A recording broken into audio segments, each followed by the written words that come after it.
Hello. അപ്പോൾ ഇന്ന് നമ്മൾ ഒരു ന്യൂബോൺ ഷൂട്ടിന് വേണ്ടിയിട്ട് വയനാട്ടിലേക്ക് പോവാണ് കേട്ടോ. വയനാട്ടിലേക്ക് ആയതുകൊണ്ട് തന്നെ രാവിലെ നേരത്തെ നമ്മൾ വീട്ടിൽ നിന്ന് ഇറങ്ങിയിട്ടുണ്ടായിരുന്നു. അത്യാവശ്യം ദൂരവും കാര്യങ്ങളൊക്കെ വരുന്നുണ്ടല്ലോ, പിന്നെ ചുരത്തിൽ ബ്ലോക്കൊക്കെ ഉണ്ടെന്നുണ്ടെങ്കിൽ നമ്മൾ ഒരുപാട് വൈകും എന്നുള്ളത് കൊണ്ടാണ് നമ്മൾ അത്രയും നേരത്തെ ഇറങ്ങിയത്.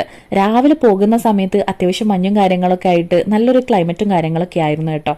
നമ്മളെ ബേബിക്ക് 6 days ആയിരുന്നു. എൻ്റെ കോളേജിൽ ജൂനിയർ ആയിട്ട് പഠിച്ചിട്ടുള്ള ആളുടെ മോളുടെ ഷൂട്ട് എടുക്കാൻ വേണ്ടിയിട്ടാണ് ഇന്ന് നമ്മൾ പോകുന്നത്. ഓരോ തവണ ചുരം കയറുന്ന സമയത്തും ഒരുപാട് എക്സൈറ്റ്മെന്റ് ആണ് എനിക്ക് ഉണ്ടാവാറുള്ളത്. കാരണം ഞാൻ പഠിച്ചതൊക്കെ ഇവിടെ ആയതുകൊണ്ട് തന്നെ വയനാട് എന്ന് പറയുന്ന സമയത്ത് എപ്പോഴും ഒരു സ്പെഷ്യൽ ഇമോഷൻ തന്നെയാണ് എനിക്ക് ഉണ്ടാവാറുള്ളത്. അങ്ങനെ നമ്മൾ അവിടെ എത്തി. ന്യൂബോൺ ഷൂട്ടിന്റെ പ്രത്യേകത എന്ന് പറഞ്ഞു കഴിഞ്ഞാൽ ഒരു വണ്ടി നിറയെ സാധനങ്ങളായിട്ട് വേണം നമുക്ക് പോവാൻ വേണ്ടിയിട്ട്. കാരണം ഈ മക്കളെ കിടത്തിയെടുക്കുന്ന പ്രോപ്സും കാര്യങ്ങളും എല്ലാം ഉണ്ടാവുമല്ലോ. അങ്ങനെ നമ്മൾ അവിടെ എത്തിയതിനു ശേഷം എല്ലാ കാര്യങ്ങളും സെറ്റ് ചെയ്യുകയൊക്കെ ചെയ്തു. അവർ നമുക്ക് വേണ്ടിയിട്ട് ഒരു വേറെ സ്ഥലം തന്നെ സെറ്റ് ചെയ്തിട്ടുണ്ടായിരുന്നു കേട്ടോ. കാരണം അവരുടെ വീട്ടിൽ വേറെയും കുറെ ഗസ്റ്റും കാര്യങ്ങളൊക്കെ ഉള്ളത് കൊണ്ട് തന്നെ സ്ഥലപരിമിതി ഉണ്ടായിരുന്നു. അപ്പൊ അവർ നമുക്കൊരു ഹോം സ്റ്റേ സെറ്റ് ചെയ്ത് തരികയാണ് ചെയ്തിട്ടുണ്ടായിരുന്നത്.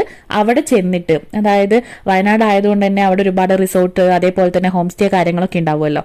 അങ്ങനെ ഒരു ഹോം സ്റ്റേ പ്രൊവൈഡ് ചെയ്യുന്ന സ്ഥലത്താണ് നമ്മൾ ഷൂട്ട് കണ്ടക്ട് ചെയ്തിട്ടുണ്ടായിരുന്നത്. നമ്മൾ ചെന്ന ദിവസം വയനാട്ടിൽ അത്യാവശ്യം നല്ലൊരു ക്ലൈമറ്റും കാര്യങ്ങളൊക്കെ ആയിരുന്നു. അത്യാവശ്യം തണുപ്പും കാര്യങ്ങളൊക്കെ ഉണ്ടായിരുന്നു. അത്യാവശ്യം സ്പേഷ്യസ് ആയിട്ടുള്ള ഒരു സ്ഥലമായിരുന്നു നമ്മൾ ഷൂട്ട് ചെയ്തിട്ടുണ്ടായിരുന്നത്. അതുകൊണ്ട് തന്നെ നമ്മൾ വരാന്തയിലാണ് സെറ്റ് ചെയ്തിട്ടുണ്ടായിരുന്നത്. അതിന്റെ ചുറ്റുഭാഗം കാണാനൊക്കെ നല്ല ഭംഗിയായിരുന്നു കേട്ടോ. ഒരുപാട് പ്ലാന്റ്സും കാര്യങ്ങളൊക്കെ ഉണ്ട്. പിന്നെ അതേപോലെ തന്നെ അവിടെ തന്നെ ക്യാമ്പ് ഫയർ, ഊഞ്ഞാല്, ഇങ്ങനെയുള്ള ഒരുപാട് ഫെസിലിറ്റീസും കാര്യങ്ങളൊക്കെ ഉണ്ട്. നമുക്ക് ഷൂട്ട് കഴിഞ്ഞ് അതിന്റെ ഇടയിൽ ഫ്രീ ടൈം കിട്ടുമ്പോൾ ഇതെല്ലാം ചുറ്റി നടന്ന് കാണാനും ഒരുപാട് കാര്യങ്ങൾ അവിടെ ഉണ്ടായിരുന്നു. ബേബിക്ക് ജസ്റ്റ് 6 days ആയതുകൊണ്ട് തന്നെ ഷഹന, അതായത് നമ്മുടെ ക്ലയന്റും അവരുടെ ഹസ്ബൻഡും അത്യാവശ്യം കൺസേൺ ആയിരുന്നു. അവരുടെ ഫാമിലിയിലെ മെമ്പേഴ്സും വന്നിട്ടുണ്ടായിരുന്നു കേട്ടോ, 2-3 പേര് അവിടേക്ക്. കാരണം ആദ്യത്തെ ബേബി ആയതുകൊണ്ട് തന്നെ അവർക്ക് നല്ല എന്താ പറയുക ടെൻഷനും കാര്യങ്ങളൊക്കെ ഉണ്ടായിരുന്നു. പക്ഷെ നമ്മൾ വളരെ സ്മൂത്ത് ആയിട്ട് തന്നെ സെഷൻ ഹാൻഡിൽ ചെയ്തിട്ടുണ്ടായിരുന്നു. ബേബി കരയോ അലമ്പാക്കോ ഒന്നും ചെയ്തിട്ടുണ്ടായിരുന്നില്ല. ആള് ഭയങ്കര കാമൻ ക്വയറ്റായിരുന്നു. അവർക്കും ഫസ്റ്റ് ടൈം പാരന്റ്സ് ആയതുകൊണ്ട് തന്നെ ബേബിനെ ഹാൻഡിൽ ചെയ്യാനൊക്കെ ബുദ്ധിമുട്ട് ചെറുതായിട്ടുണ്ടായിരുന്നു. ബേബിനെ എടുക്കാനൊക്കെ പഠിച്ച് വരുന്നേ ഉണ്ടായിരുന്നുള്ളൂ. പക്ഷെ നമ്മൾ അതെല്ലാം മാനേജ് ചെയ്തു. നല്ല രീതിയിൽ തന്നെ നമുക്ക് ഫോട്ടോസും കാര്യങ്ങളൊക്കെ എടുക്കാൻ പറ്റി. നമ്മൾ അഡീഷണൽ ആയിട്ടൊരു തീമും കൂടെ അവർക്ക് ചെയ്തു കൊടുത്തിട്ടുണ്ടായിരുന്നു. അപ്പോൾ അത്രയേ ഉള്ളൂ ഇന്നത്തെ വിശേഷങ്ങൾ. ഇതുപോലത്തെ വീഡിയോസ് കാണാൻ നമ്മുടെ ചാനൽ സബ്സ്ക്രൈബ് ചെയ്യണേ. Thanks for watching.